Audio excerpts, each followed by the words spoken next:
હવે નવો ટોપિક છે આપણો નેક્સ્ટ ઉર્જા સ્તરો અથવા એનર્જી બેન્ડ.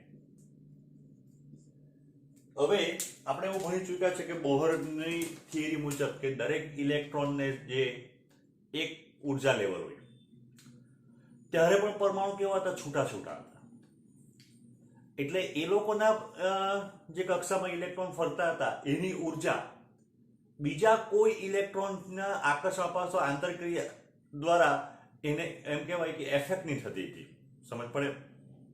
એટલે એક પરમાણુ એકલો હતો. આપણે હાઇડ્રોજન પરમાણુની વાત કરીએ તો એ લોકોને એકબીજાથી એટલા બધા દૂર હોય પરમાણુ કે એક પરમાણુને બીજા પરમાણુ વચ્ચે કોઈ આંતરક્રિયા થતી નહીં હતી. એટલે એક પરમાણુની બધી ઇલેક્ટ્રોનની જે ઉર્જા છે એ ઉર્જા માત્ર એ પરમાણુમાં રહેલા કે જે કંઈ બધું છે મતલબ એક પરમાણુ સુધી સીમિત હતી.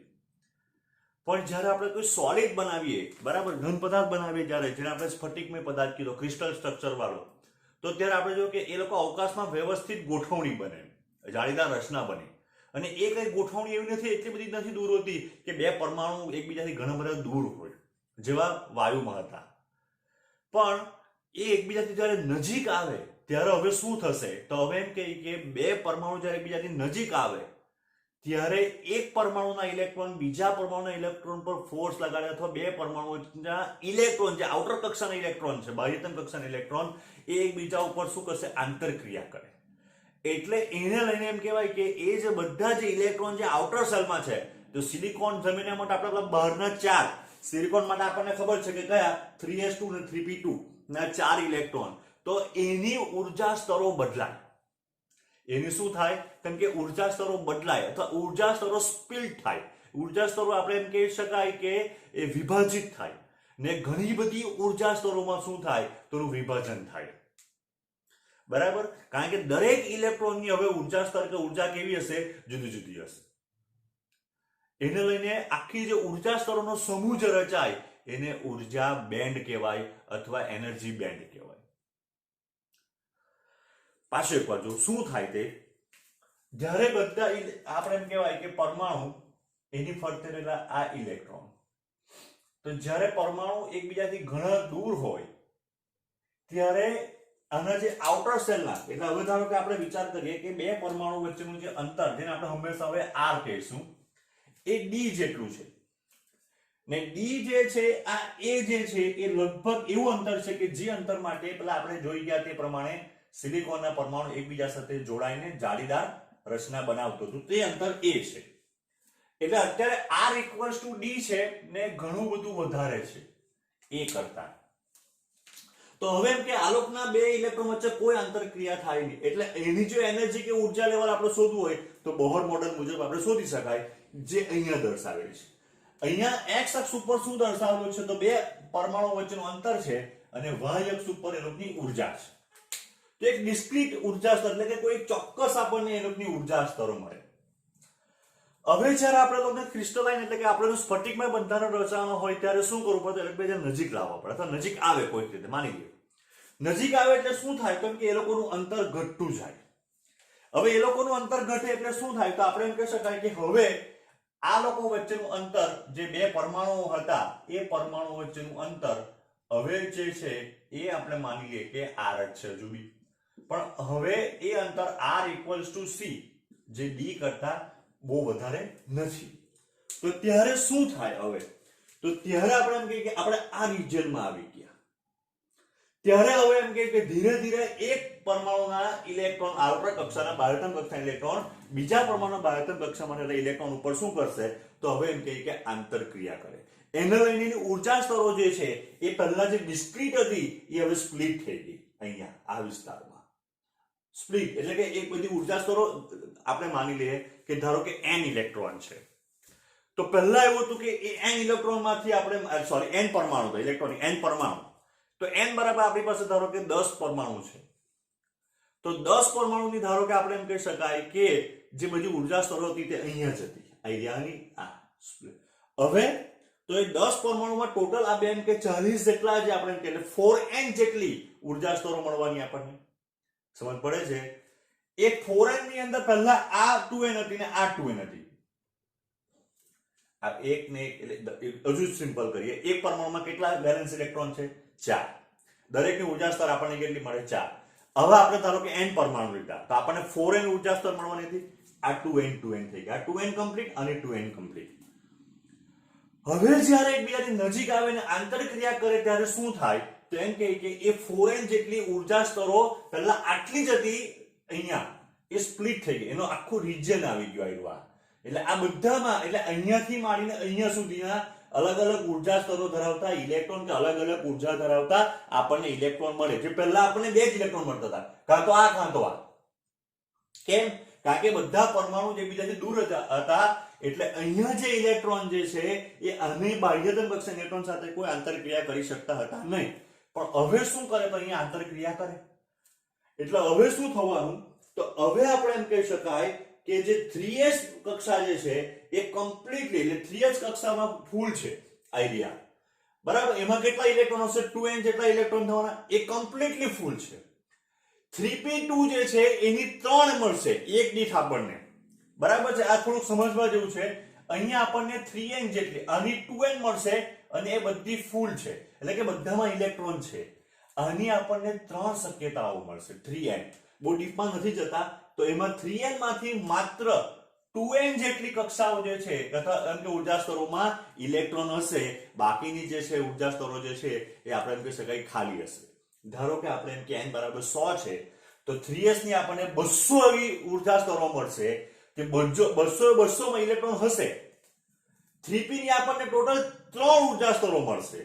બરાબર? એટલે કે 3n એટલે કે 300 માંથી 200 જેટલી જે છે, કારણ કે આમાં 2 ઇલેક્ટ્રોન છે દરેક પાસે, તો એ એમ કે ઉર્જા સ્તરો ભરેલી છે જેમાં ઇલેક્ટ્રોન છે, અને એક n જેટલી ઉર્જા સ્તરોમાં ઇલેક્ટ્રોન નથી. તો હવે જ્યારે આપણે એમ કહી શકાય કે હવે એકબીજાથી ઘણા બધા નજીક આવી જાય. હવે બે પરમાણુ જ્યારે એકબીજાથી ઘણા બધા નજીક આવી જાય, હવે ત્યારે ઉર્જા સ્તરો જે છે એકબીજા ઉપર ઓવરલેપ થશે. આ વિસ્તારમાં તમે જો ઓવરલેપ થઈ. અહીંયા બેની વચ્ચે 4n જેટલી ઉર્જા સ્તરો છે. અહીંયા 4n જેટલી જે બંને એકબીજા ઉપર ઓવરલેપ થયેલી છે. હજુ બી આ બે જણા જે છે એ બે વચ્ચેનું અંતર જે છે એ r બરાબર b છે ને ઇઝ નિયરલી ઇક્વલ્સ ટુ અથવા a ની નજીકનું છે આપણે એમ કહેવાય. હવે બે પરમાણુ ભેગા થઈને હવે શું કરવા માંગે છે? તો એમ કે અથવા આપણે એમ કહી શકાય કે જસ્ટ આના કરતા મોટું છે આ. બરાબર? તો હવે આ બંને પરમાણુ ભેગા થઈને હવે શું કરશે? તો હવે આપણે એમ કહી શકાય કે એ લોકો જે છે એ હવે એ લોકો અહીંયા b પાસે ધીરે ધીરે હવે સ્ટ્રક્ચર તૈયાર કરવા માંડે છે. તો સ્ટ્રક્ચર કરવાની સાથે શું થશે? તો લગની ઉર્જા સ્તરો જે છે એકબીજા ઉપર ઓવરલેપ થાય. એટલે જ્યારે c પાસે હતા ત્યારે c પાસે શું થયું? તો c પાસે જ્યારે હતા ત્યારે આપણે એમ કહી શકાય કે જે આપણી પાસે n નંબર ડિફરન્ટ જે આપણે જુદા જુદા ઉર્જા સ્તરો જે હતી, બરાબર? એટલે કે જ્યારે અહીંયા આ વિસ્તારમાં હતા ત્યારે આપણે જોયું કે આપણી પાસે 3n જેટલી આપણે કેટલી છે? 3n જેટલી આપણી પાસે અહીંયા કોની છે? p ને અનુરૂપ ઉર્જા સ્તરો છે, અને 2n ની પણ ખાલી n, તમારાથી આગળ ભૂલ થઈ ગઈ, ખાલી n જેટલી એટલે ટોટલ આપણી પાસે આ બે નો ભેગા કરીએ તો 4n જેટલી ઉર્જા સ્તરો છે. આ 3n માંથી 2n જેટલી ફિલ્ડ છે ભરાયેલી છે, અને આપણે એમ કહી શકાય કે આ n માંથી 2n જેટલી જે 2n ઇલેક્ટ્રોન થી ભરાયેલી છે એમ કહેવાય. બરાબર? હવે જ્યારે લોકો c પાસે આવે ત્યારે બીજાને આંતરક્રિયા કરે. બરાબર છે? હવે શું થાય કે જ્યારે લોકો b પાસે આવે ત્યારે 4n જેટલી ઉર્જા સ્તરો એકબીજા ઉપર ઓવરલેપ થયેલી હોય અહીંયા. તો આ જે ઓવરલેપ થયેલી જે ઉર્જા સ્તરો જે છે હવે જ્યારે બીજાથી નજીક આવે પરમાણુ, અહીંયા હજુ નજીક આવી ગયા અને હવે એ લોકો સહસંબંધની અંદર આ લોકો જોડાઈ ગયા. r ઇક્વલ્સ ટુ હવે થઈ ગયું a, બે વચ્ચેનું અંતર a થઈ ગયું.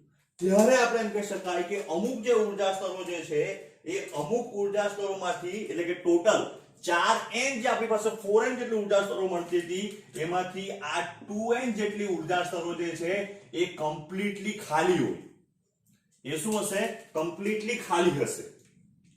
બરાબર? અને અહીંયા આપણે એમ કહી શકાય કે અહીંયા 2n જેટલી ઉર્જા સ્તરો જે છે એ સંપૂર્ણ ભરાયેલી હશે. બરાબર, આ 2n જેટલી ઉર્જા સ્તરો સંપૂર્ણ ખાલી હશે ને 2n જેટલી ઉર્જા સ્તરો સંપૂર્ણ ભરાયેલી હશે.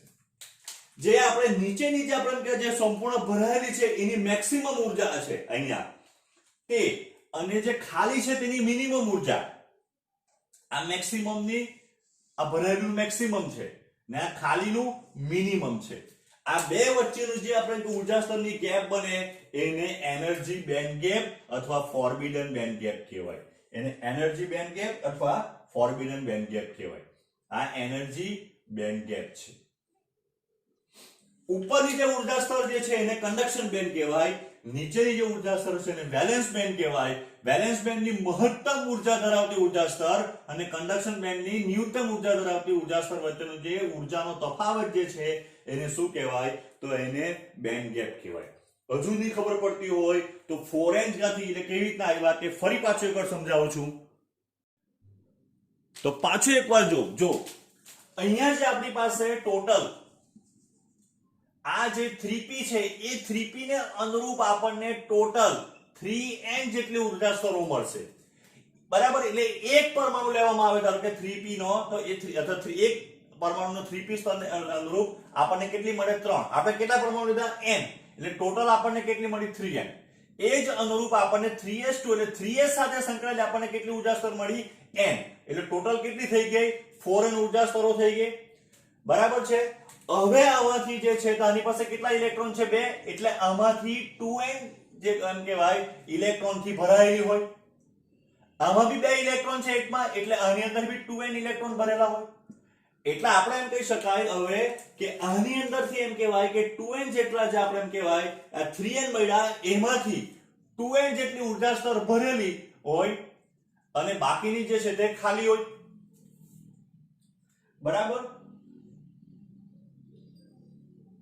n આની n ઉર્જા સ્તર જે ભરેલી છે અને 2n જેટલી ખાલી છે.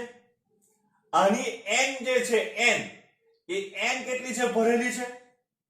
આ ફૂલ છે. આ એટલે ટોટલ જે આપણને 4n જેટલી ઉર્જા સ્તર મળે એ 4n જેટલી ઉર્જા સ્તરમાંથી n જેટલી ઉર્જા સ્તર કોની? તો એમ કે 3p ની ટોટલ છે કેટલી? 3n. એમાંથી n માં 2n જેટલા ઇલેક્ટ્રોન છે. બરાબર છે. 3s ની કેટલી છે? n. અને એમાં કેટલા છે? n ઉર્જા સ્તર ભરેલી છે. એમાં કેટલા ઇલેક્ટ્રોન છે? 2n જેટલા ઇલેક્ટ્રોન છે. કારણ કે ટોટલ આપણી પાસે કેટલા છે? 4n electron. એક પરમાણુમાં 4 ઇલેક્ટ્રોન, n પરમાણુમાં 4n ઇલેક્ટ્રોન થવાના. બરાબર, તો હવે આની ને n 2n જેટલી ભરેલી છે તે આવી આ, અને 2n જેટલી ખાલી છે તે આવી આ ઉર્જા સ્તર. આ બે વચ્ચે જે આપણને ગેપ મળી, બરાબર છે, એ ગેપને કહેવાય energy band gap. Conduction band જે ઉપર જે ખાલી જે છે, જેની ઉર્જા વધારે છે, ઉર્જા સ્તરો ખાલી છે, સંપૂર્ણ ખાલી છે અહીંયા, તો એની જે ઉર્જા સ્તરોમાં સૌથી નીચેનું ઉર્જા સ્તર વેલેન્સ બેન્ડ કે જેમાં આ વેલેન્સ ઇલેક્ટ્રોન સંપૂર્ણપણે ભરેલા છે, એની સૌથી ઊંચી ઉર્જા સ્તર ધરાવતા જે એમ કહેવાય ઉર્જા સ્તર વચ્ચેનું જે ગેપ જે છે આ કે જ્યાં કોઈ આપણને ઇલેક્ટ્રોન મળતા નથી, એને એનર્જી બેન્ડ ગેપ અથવા ફોરબિડન બેન્ડ ગેપ કહેવાય. હવે આગળ આપણે જે ડિસ્કશન કરેલું વાહક, અર્ધવાહક, અવાહક, બરાબર છે, તેમાં મુક્ત ઇલેક્ટ્રોન છે નથી, કયા સંજોગોમાં છે, કયા સંજોગોમાં નથી, એની વાહકતા કેટલી, અવાહકતા કેટલી. તો અહીંયા આપણે બેન્ડ ગેપના સ્વરૂપમાં અથવા એનર્જી ઉર્જા સ્તરો જે છે એના સ્વરૂપમાં જો તો વાહક પદાર્થની અંદર શું હોય? તો વાહક પદાર્થની અંદર એમ કે આ ગ્રીન લાઈન જે મેં દોરેલી છે એ કન્ડક્શન બેન્ડ છે, જે અંતઃ ખાલી હોય ને અથવા એમ કહે છે કે અંતઃ ભરેલી હોય, એટલે કે બહુ ઓછા ઇલેક્ટ્રોન હોય કે જેની ઉર્જા કન્ડક્શન બેન્ડની ઉર્જા જેટલી હોય. અને એમ કહી શકાય કે એની અંતઃ ખાલી એવી વેલેન્સ બેન્ડ, બરાબર છે, એકબીજા ઉપર ઓવરલેપ થઈ ગઈ હોય, એટલે કે એમાં એનર્જી બેન્ડ ગેપ જેવું કંઈ હોય જ નહીં. બરાબર છે, જે આપણે અત્યારે ભણી ગયા કે જે ઉર્જા સ્તરો મળે તો એ ઉર્જા સ્તરોમાં ધારો કે સોડિયમની આપણે વાત કરીએ તો સોડિયમની આપણને 2n જેટલી ઉર્જા સ્તરો મળશે. તો 2n જેટલી ઉર્જા સ્તરોમાંથી અમુક ઉર્જા n ઉર્જા સ્તર જે છે કન્ડક્શન બેન્ડ તરીકે વર્તે, અમુક ઉર્જા સ્તરો બેલેન્સ બેન્ડ તરીકે વર્તે. એ બેની વચ્ચે કોઈ ગેપ હોતી જ નથી, એનર્જી બેન્ડ ગેપ 0 એટલે કે ઇલેક્ટ્રોન તરત જ થોડીક જ ઉર્જા મળે એટલે કે વેલેન્સ બેન્ડમાંથી કન્ડક્શન બેન્ડમાં જતો રહ્યો. જો ઇલેક્ટ્રોન વેલેન્સ બેન્ડમાંથી કન્ડક્શન બેન્ડમાં જાય ને એટલે એમ કહેવાય ઇલેક્ટ્રોન મુક્ત થઈ ગયો. અને આપણને ખબર છે કે ધાતુઓમાં બહુ નજીવી ઉર્જાથી ઇલેક્ટ્રોન મુક્ત થઈ જાય અને એની વાહકતા માટે જવાબદાર છે. અને બહુ નજીવી ઉર્જાને લઈને શું થાય કે ઇલેક્ટ્રોન એમ કે કન્ડક્શન બેન્ડમાં એટલે કે વેલેન્સ બેન્ડમાંથી કન્ડક્શન બેન્ડમાં જતો રહેતો હોવાથી આપણે એમ કહી શકાય કે એ લોકોનો અવરોધ ઓછો હોય. અર્ધવાહકોમાં આ બેન્ડ ગેપ જે છે એ લેસ ધેન 3 eV જેટલી હોય એટલે કે પ્રમાણમાં ઓછી હોય. તો જ્યારે એમ કહી શકાય આની અંદર કન્ડક્શન બેન્ડ સંપૂર્ણ ખાલી હોય ને વેલેન્સ બેન્ડ જે છે તે સંપૂર્ણ ભરેલી હોય. આની અંદર દરેકમાં આપણે એમ કહેવાય એક ઉર્જા એક જ દરેકમાં એટલે આપણે એમ કહી શકાય આ 2n જેટલી આપણને કન્ડક્શન બેન્ડ મળતી હતી ને આ 2n જેટલી આપણને વેલેન્સ બેન્ડ મળતી હતી. બરાબર છે અહીંયા. તો આ ટોટલ આપણે એમ કહી શકાય આ બે જે ઉર્જા સ્તરો મળે તો એમાં ઇલેક્ટ્રોન હવે શું થાય તેમ કે વેલેન્સ બેન્ડ એની સંપૂર્ણ ભરેલી હોય, કન્ડક્શન બેન્ડ સંપૂર્ણ ખાલી. પણ એટલે કે જ્યારે આપણે એવું જોઈ ગયા કે સિલિકોન જ્યારે આપણે એમ કીધું કે જર્મેનિયમ જ્યારે નિરપેક્ષ શૂન્ય તાપમાન હતું ત્યારે બધા જ ઇલેક્ટ્રોન બંધનમાં હતા, મુક્ત ઇલેક્ટ્રોન હતા જ નહીં. જ્યારે સામાન્ય તાપમાને એને ઇલેક્ટ્રોન ઉર્જા મળે ત્યારે એ ઇલેક્ટ્રોન કન્ડક્શન બેન્ડમાંથી વેલેન્સ બેન્ડમાંથી કન્ડક્શન બેન્ડમાં જશે. એટલે કે અહીંયા જે ઇલેક્ટ્રોન જે છે એ ઇલેક્ટ્રોન શું થશે તો એ ઇલેક્ટ્રોન જે છે એ અહીંયાથી આમાં જઈ શકે ને અહીંયા જે છે તે હોલ રચાય એમ કહેવાય. અર્ધવાહકોની અંદર શું હોય તો અર્ધવાહકોની અંદર આ બેન્ડ ગેપ જે છે ગ્રેટર ધેન 3 એટલે ઘણી બધી મોટી હોય. બરાબર. એટલે ઇલેક્ટ્રોન જે છે તે સરળતાથી આપણે એને વેલેન્સ બેન્ડમાં મોકલી કન્ડક્શન બેન્ડમાં મોકલી શકતા નથી. સાદી રીતે બોલવા જઈએ તો આપણે એમ કહી શકાય કે અવાહકોની અંદર બેન્ડ ગેપનું મૂલ્ય એટલું બધું વધારે હોય કે ઇલેક્ટ્રોનને તમે ગમે એટલી ઉર્જા આપો એ વેલેન્સ બેન્ડમાંથી કન્ડક્શન બેન્ડમાં જઈ શકે નહીં અથવા ઇલેક્ટ્રોન મુક્ત થઈ શકે નહીં. એટલે બેન્ડ ગેપ મોટી હોવાને લીધે શું થાય તો આપણે એમ કહી શકાય કે એ લોકો એ જે છે એ અવાહક તરીકે જ વર્તે. હવે n પ્રકારનો જે આપણો અર્ધવાહક છે એની બેન્ડ ગેપ આપણે ચર્ચા કરીએ. તો આપણે બેઝ મટીરીયલ તરીકે લેતા છે સિલિકોન, જર્મેનિયમ. બરાબર છે. તો એની ઉર્જા સ્તરો કેવી રીતે રહે છે આપણે જોઈ ગયા કે ધારો કે આપણે n જેટલા પરમાણુ લઈએ સિલિકોનના તો એમાં આપણને 4n જેટલી ઉર્જા સ્તરો મળે. એમાંથી 2n જેટલી ઉર્જા સ્તરો સંપૂર્ણપણે ખાલી હોય એને કન્ડક્શન બેન્ડ કહેવાય. 2n જેટલી ઉર્જા સ્તરોમાં ઇલેક્ટ્રોન હોય સંપૂર્ણ ભરાયેલી હોય, દરેકમાં એક જ ઇલેક્ટ્રોન હોય કારણ કે એક ઉર્જા ધરાવતા આપણને એક જ ઇલેક્ટ્રોન મળે. આ વચ્ચે ડોટ ડોટ ડોટ ડોટ છે તો આપણે કેવું લખીએ 1 2 3 by dot dot dot M n. આ n ઉર્જા સ્તરો હોય તો 1 2 3 ડોટ ડોટ ડોટ ડોટ એમ બતાવેલું છે. હવે આપણે પહેલા શૂન્ય કેલ્વિન તાપમાને જોઈએ. તો શૂન્ય કેલ્વિન તાપમાને શું થાય તો શૂન્ય કેલ્વિન તાપમાને આપણી જે વેલેન્સ બેન્ડ છે આ વેલેન્સ બેન્ડ છે ને આ છે તે કન્ડક્શન બેન્ડ છે.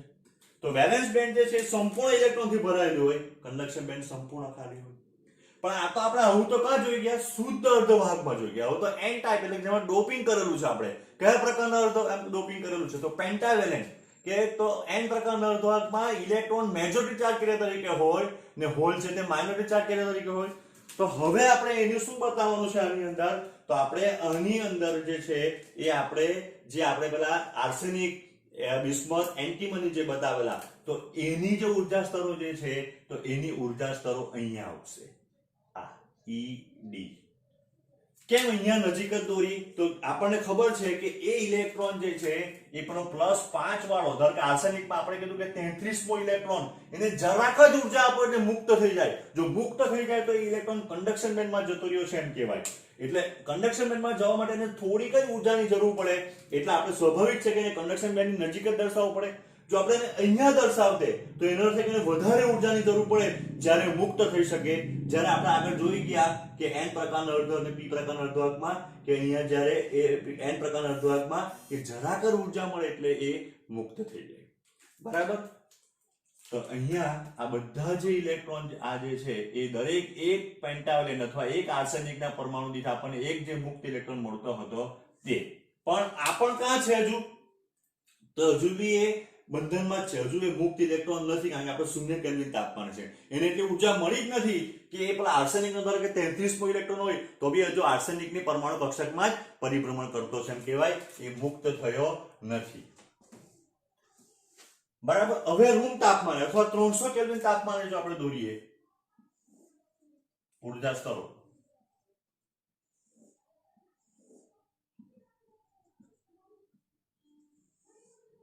તો આ 2n જેટલી આપણી વેલેન્સ બેન્ડ, આ EV એની,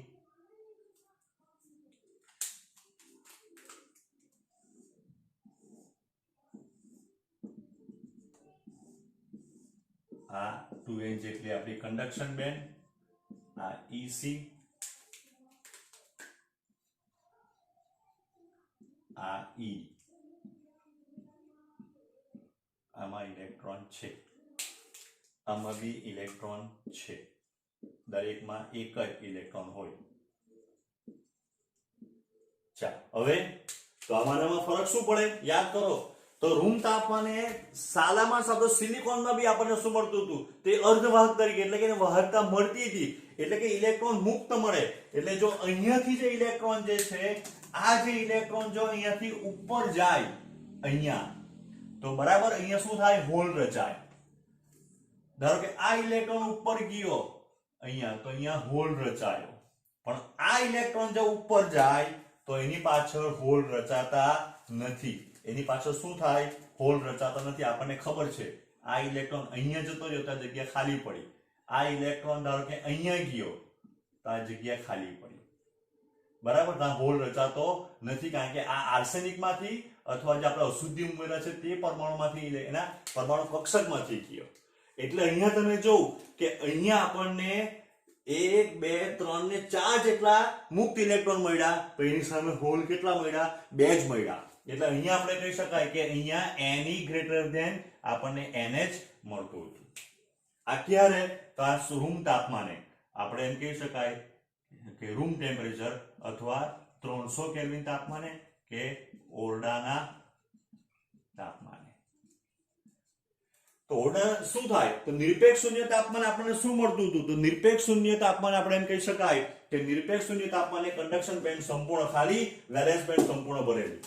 બરાબર, ઓરડાના તાપમાને વેલેન્સ બેન્ડ અંતઃસહ ખાલી અને કન્ડક્શન બેન્ડ અંતઃસહ ભરેલી એમ કહેવાય.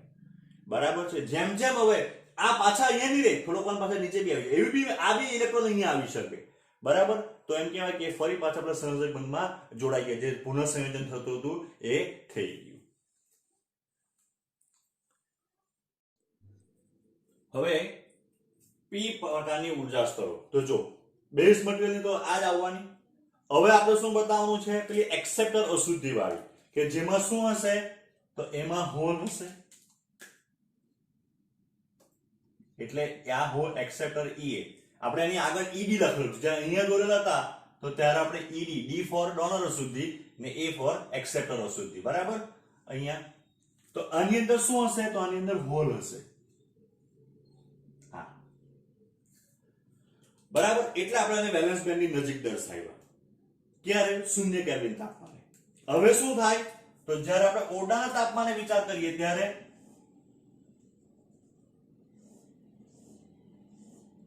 આ વેલેન્સ બેન્ડ,